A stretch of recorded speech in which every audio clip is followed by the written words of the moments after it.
ప్రేమ స్వరూపి అయిన మన ప్రభు అయిన యేసుక్రీస్తు నామములో అందరికీ వందనాలు.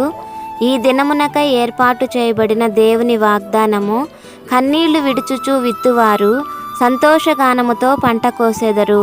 కీర్తనల గ్రంథంలో నుండి 126వ కీర్తన 5వ చరణము. మనం కన్నీటితో ఏమి విత్తితే సంతోషముగా కోస్తాము? సాధారణంగా పంటలు వేసే రైతులు విత్తనాలు విత్తేటప్పుడు పైకి బాగానే సంతోషంగా కనపడవచ్చు, కానీ వారు బాధపడుతూనే విత్తనాలు వేస్తారు. కానీ ఆ పంటను కోసేటప్పుడు ఎంతో సంతోషంగా కోస్తారు. అలాగే యేసుక్రీస్తును అనుసరించే మనం వాక్యం అనే విత్తనాలు విత్తేటప్పుడు మనకు వచ్చిన శోధనలు, శ్రమల కారణంగా కన్నీటితోనే వాక్యాన్ని విత్తి ఉండవచ్చు, కానీ దాని యొక్క ఫలితం పరలోకంలో మనకు సంతోషాన్ని ఇస్తుంది.